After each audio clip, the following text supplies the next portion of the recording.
Hi, do you like my eyes? I'm pretty sure that my eyes look very beautiful. So I thought I didn't want to give anyone any unnecessary nightmare. Therefore, I changed my angle and now I'm sitting on the floor.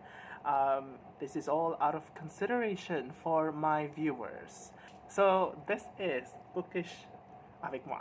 And this week, evidently, nothing much has happened, both in my bookish life and my real life. And for previous weeks, I've been talking about how I've been really excited and I have been reading many books at a single time. And but I found out that this week it has not been working out very well because of various factors, and therefore I actually trimmed my currently reading list to only a few books, and I plan to just focus on these books for now.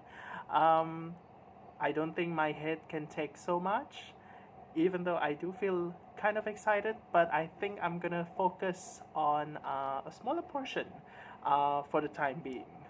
But this week I actually finished one book and I'm quite happy with that. So the book that I finished was Najib Mahfouz's Miramar. So this one is a pretty small book, and I finished it within a week or so. I think about 2 weeks. This book is a pretty decent read. I wouldn't say that this book completely blew my mind, but it was an okay read, so I gave it about 4 stars. So essentially, what's happening in this book? This story actually takes place sometime in the 1960s after the revolution in Alexandria, Egypt. So Miramar is actually a pension house ran by a Greek woman named Mariana in Alexandria. And one day, there is a young woman from the countryside who comes to the pension in order to search for a job. And so she works as a housekeeper, as a helper there.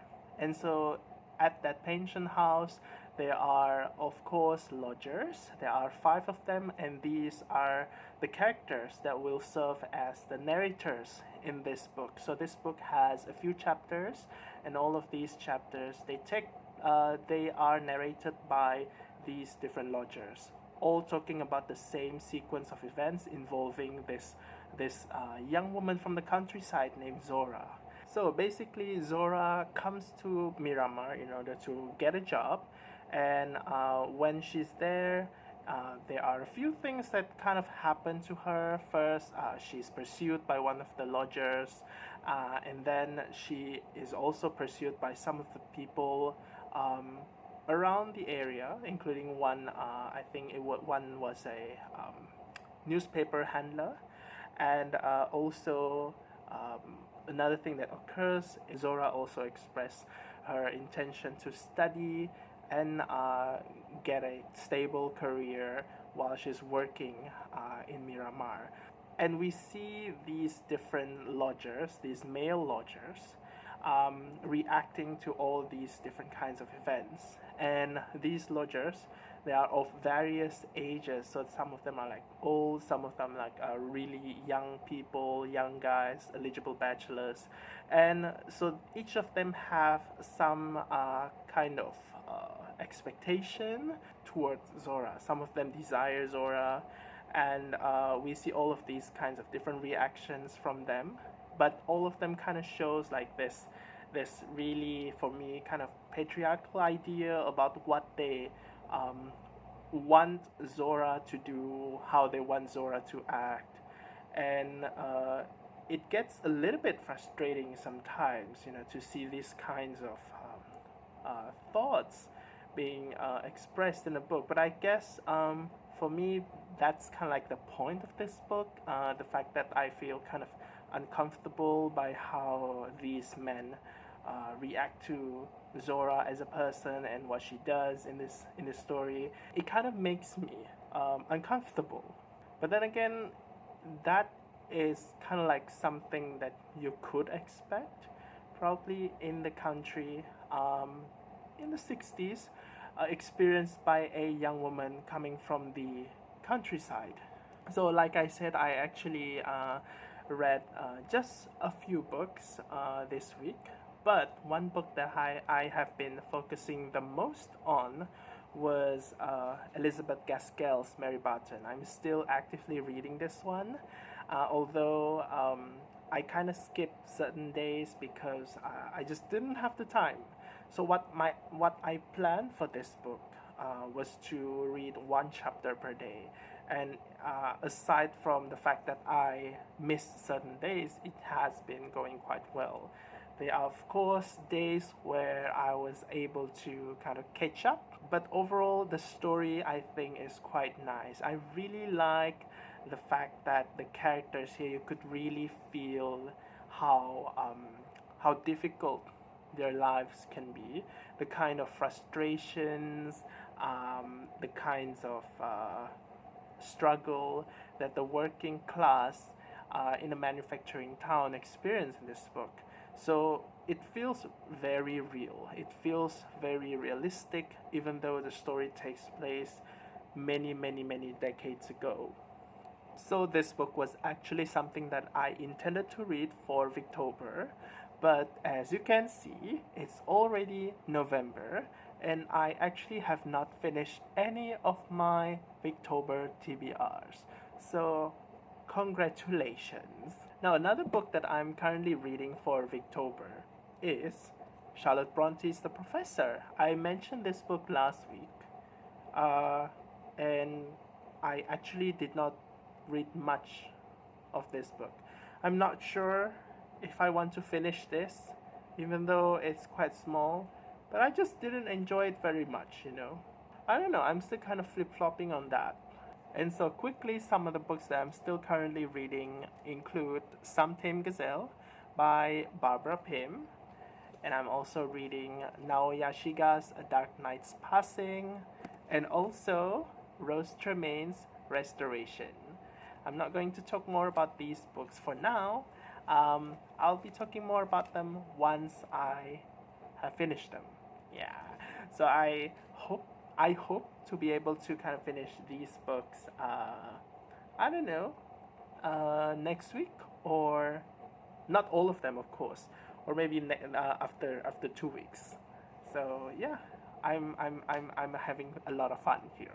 Also, another thing is DNF.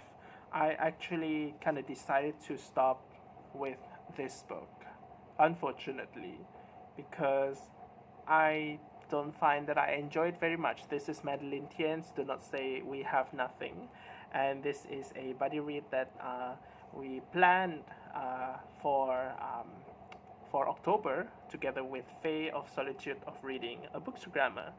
But life happens, and for both of us, and so it kind of presented some hiccups on our buddy reading. But personally, I just felt that this book didn't work so well for me. That's why I just had to kind of like stop with it for a while, or ever. I'm not sure. Maybe some other time, if I have the opportunity, I would try to reread it again. But my experience with this one has not been very good. Again, this one, I just had a lot of issues with how the names are presented. It's really interesting how small things like that could affect my experience so much.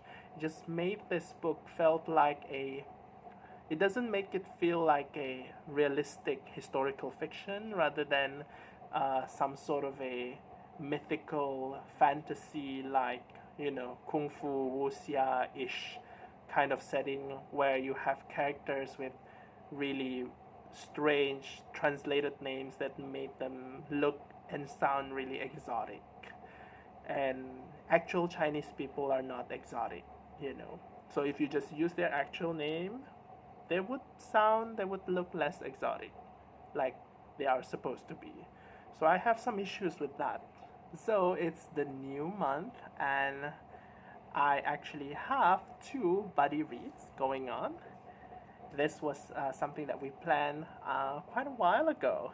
The first one is something that I am doing with Wiebke from Book Life of a Worldling, also a bookstagrammer. This one is White Teeth by Zadie Smith. So we are going to read this one for the whole month of November.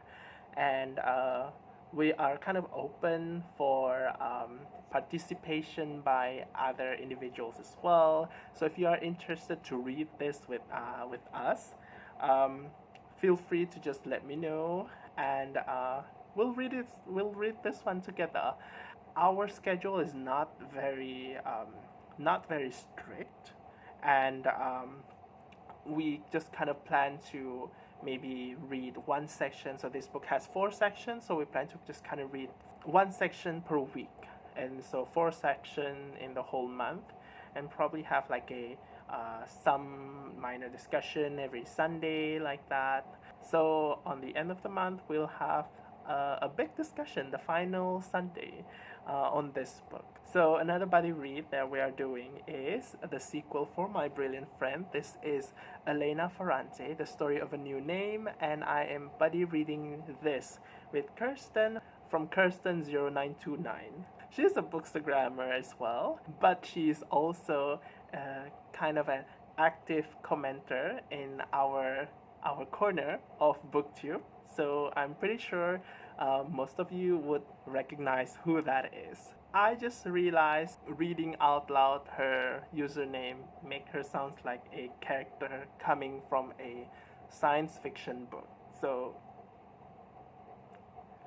but anyway, I'm really excited to get started on this one, and I enjoyed My Brilliant Friend very much. I loved the relationships between the 2 main characters, and I'm really excited to see how their relationship evolves in this one.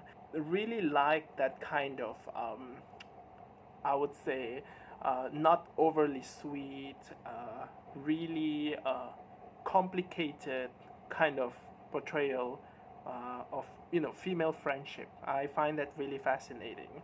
We will also be reading this one for the whole month of November, and we divided this into 4 sections. So it will be 1 section per week as well. And there are altogether 125 chapters in this book, so we'll probably read about 30 something chapters per week. Another thing that I kind of thought of doing is actually this thing that I would happily call double shot, just to give it a fancy name. And you might be wondering what that is. And it is nothing fancy. It's just me trying to read 2 books by the same author on parallel. And I just wanted to see how that experience would be, because I've never done that before. And I'm going to only do that for authors that I have not read before. So you might be wondering why I decide to do this. And weirdly, why I decide to do this on authors that I've not read before. This is something that is quite inexplicable to me as well. But for some reason, in my TBR stack, I actually have multiple books by the same author that I have not read before. Now, usually, the reason why I have multiple books by authors that I have not read is because, one, there's the hype, of course. There's always the hype. If anything else fails, you can always blame it on the hype. And 2, ever since I discovered outlets where I can, purchase books at a cheaper price, I've been going crazy. My life has turned upside down because of that discovery. And that also led me to buy books from an author that I've not read before, and whose one of the books I already have, and I would actually buy another one of their books. So it's weird. But in any case, I just want to try this out and see what's the outcome. So for the first double shot that I'm going to do, I'm not sure how long this would last because these two books look kind of hefty, but I'm going to do it for Barbara Kingsolver. So I have two books right here. The first one that I actually got was this one called Prodigal Summer. And honestly speaking, this one was actually a cover buy because I saw that the cover was super green, super yellow. The color scheme was just something that I loved very much. I mean, yeah, look at this. It's just glorious. But the other book that I just recently got, The Poisonwood Bible, this book was actually something that I have been wanting to read for ages. I have to be honest, I'm still a very title-oriented person, and I think that this book has a super dramatic title, and that was part of the motivation why I was really excited to read this book. And also, I think that the premise is kind of nice. This book is kind of like if I'm not mistaken, it's kind of like a domestic fiction that takes place in Africa involving an American family. And beyond that, I don't really know much. So I am going to discover more as I read this. But yeah, as for the thing that drove me to read this book, I would attribute 80%. Oh no, maybe that's too much. Maybe about 60 to 70% of it to the title of this book. So yeah, you could see how much a title of a book mean for me. So that's it for my weekend reading, and I hope to see you again in a different week. And we'll see what will happen next week, whether I finish certain books or not. And yeah, I'll see you again in a different video. So thanks for watching. Take care and bye. Oh my gosh, look at my perpetually shining eyes. Who needs contacts when you can have eyes like these?